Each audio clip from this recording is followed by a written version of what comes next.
Isang mapagpalang umaga sa ating lahat, mga kapatid ko kay Kristo, mula sa The Solid Rock Morning Devotion.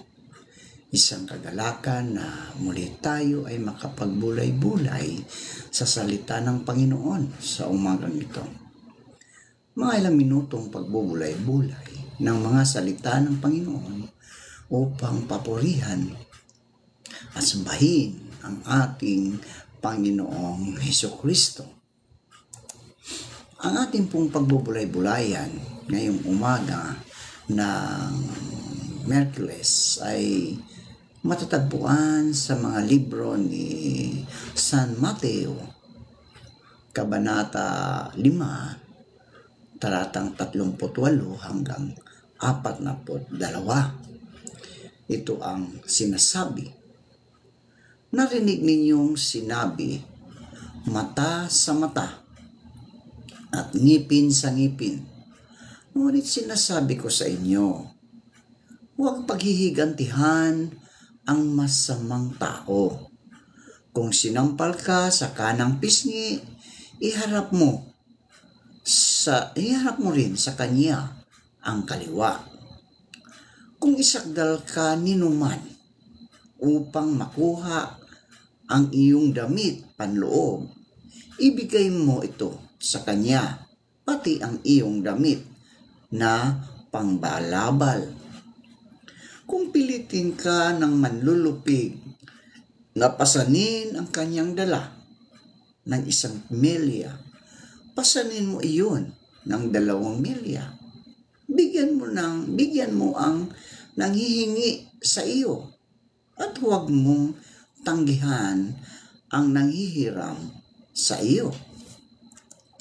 Pinagpala na po tayo sa pagkabasa at pagkarinig ng kanyang mga salita. Tayo po ay manalangin. Ama at mapagpala naming Diyos, naririto ang iyong mga anak upang ikaw ay sambahin sa espiritu at sa katotohanan.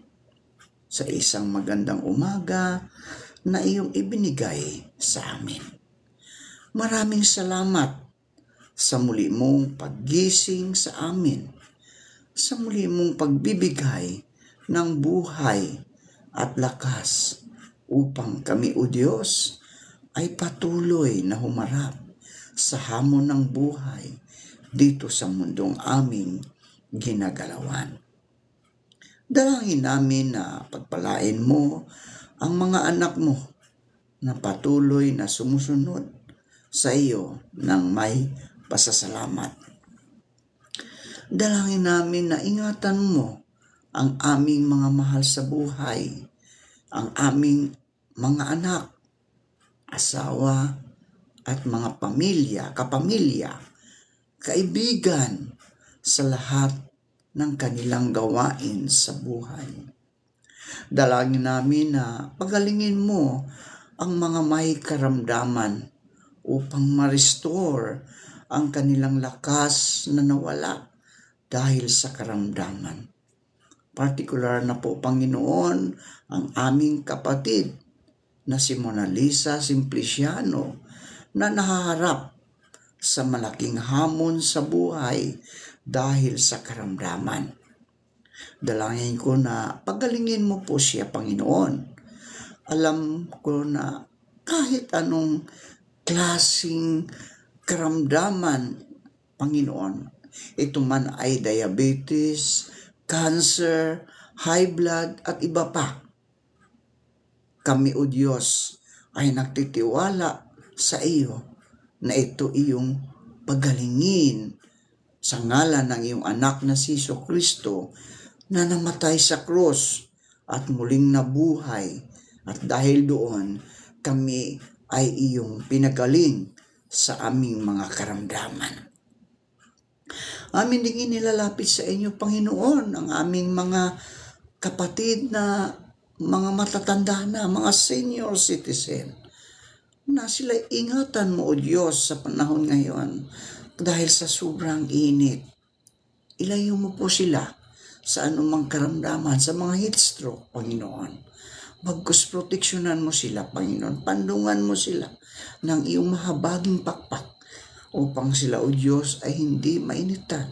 Malamigan sila, Panginoon, at hindi sila mapahamak sa mga heat stroke, Panginoon. Gayon din po ang mga sanggol na patuloy mo po silang ingatan.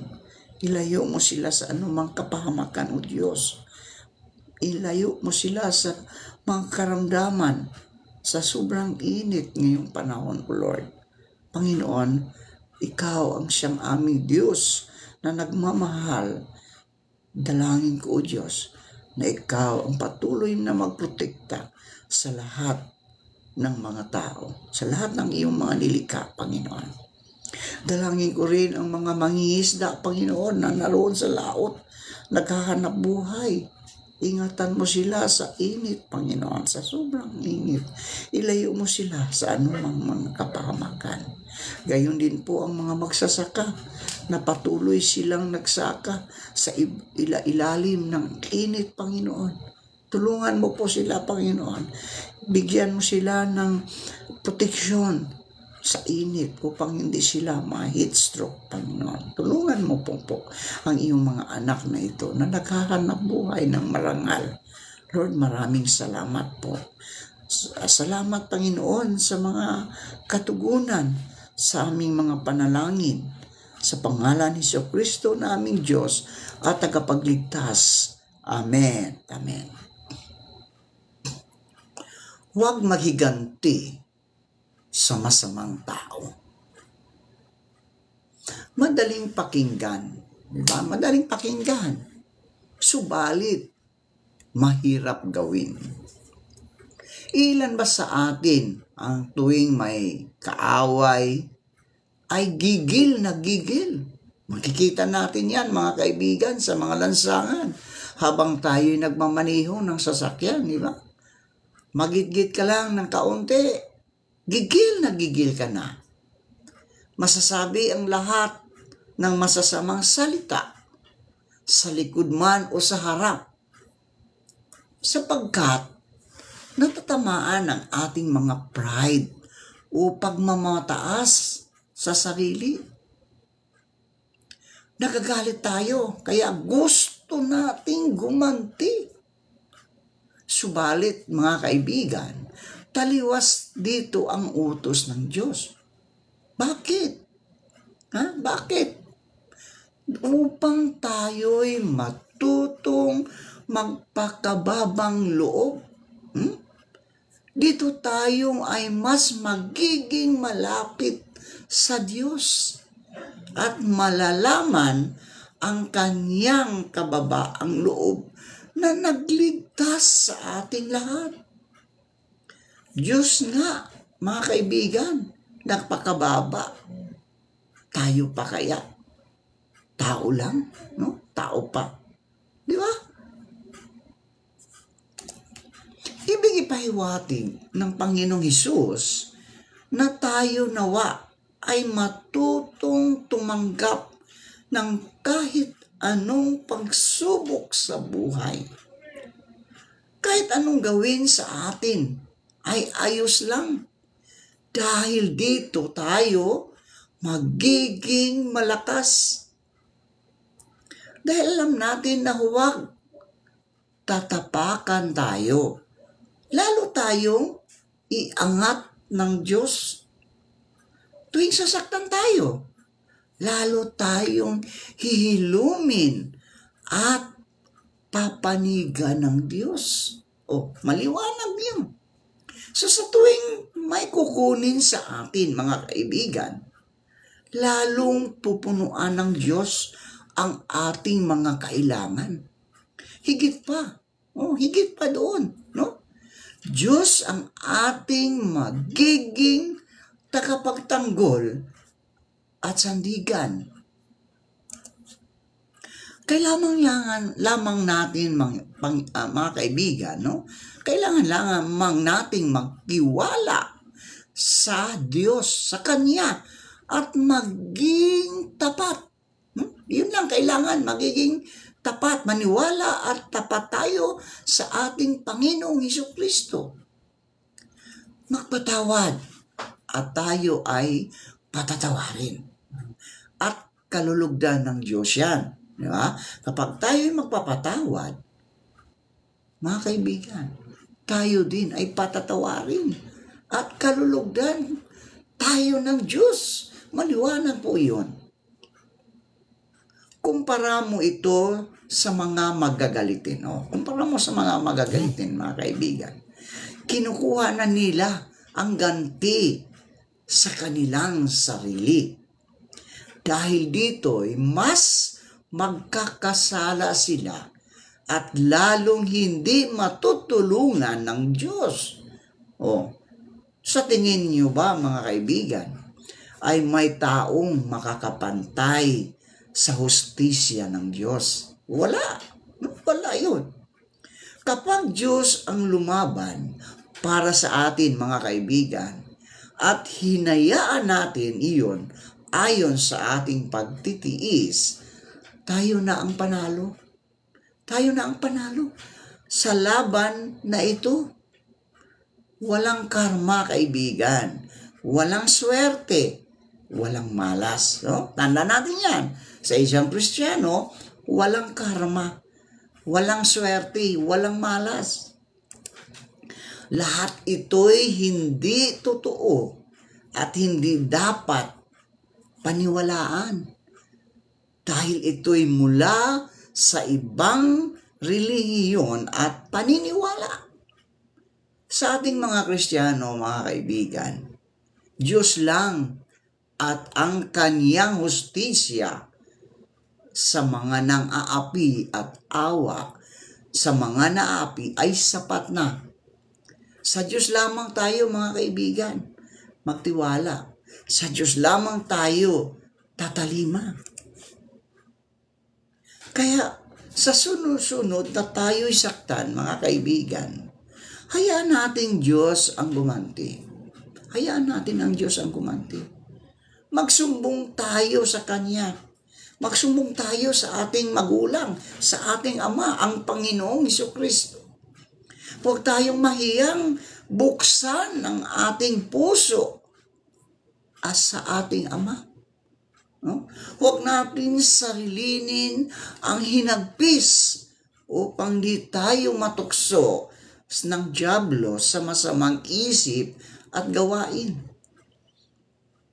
Huwag tayong makianid sa kasamaan upang Diyos mismo ang mag-aangat sa atin sa tamang panahon at walang makakakuha sa ating kapayapaan sa puso at buhay. Mga kaibigan, malinaw na malinaw dito na hindi sa atin ang paghihiganti. Hindi sa atin ang paghihina, kundi sa Panginoong Hesus. Siya, ayaw ng Panginoon na madungisan ang ating mga kamay. Gusto ng Panginoon na makita niya na ang ating mga kamay ay malinis. Ang ating mga puso ay malinis, mga kaibigan. Kaya ayaw niyang mapahamak tayo bilang kanyang mga anak. Di ba tayo kapag ang ating mga anak ay inaway? Di ba tayo ang sumaklolo sa ating mga anak? Ganun ang Diyos, mga kaibigan. No? Ganun ang Diyos. Kapag tayo'y nagsumbong sa ating Amang nasa langit, hindi niya tayo pabayaan, siya ang maghiganti. Huwag tayo. Siya. Dahil siya ay ating Ama, ating magulang. Ating magulang na nagbabantay sa atin, nag-iingat sa atin bilang kanyang mga anak. Kaya mga kaibigan, idulog mo sa Diyos ang lahat ng iyon. Kung ikaw man ay inaapi sa ngayon, itataas ka ng Panginoong Hesukristo. Kung ikaw man ay sinasaktan, itataas ka ng ating Panginoon. Tandaan mo, kaibigan, ang Ama natin sa langit ay hindi yan natutulog. Lagi siyang lagi niya tayong tinitingnan sa ating mga ginagawa, sa ating mga pangangailangan. Naroon siya upang ibigay niya ang ating mga kailangan. Diba? Napakaganda, mga kaibigan. Sige po, manalangin tayo. Diyos Ama, nasa iyong mga kamay ang aming pag-asa at ang pagtitiis namin ay magbunga nawa ng kabutihan sa pamagitan mo. Pagpalain po kayo ng mapagmahal at makapangyarihang Diyos ngayon at magpakailanman. Panginoon, ipinapanalangin po namin ang aming mga kapatid namin na naliligaw ng landas. Naway matagpuan nila ang liwanag at tanggapin nila ang inaalok mong pagbabagong buhay para sa kanila. Pagpalain ka nawa ng Panginoon at ingatan ka. Paliwanagin nawa ng Panginoon ang kanyang mukha sa iyo at mahabag sa iyo. Ilingap nawa ng Panginoon ang kanyang mukha sa iyo at bigyan ka ng kapayapaan. Amen at amen.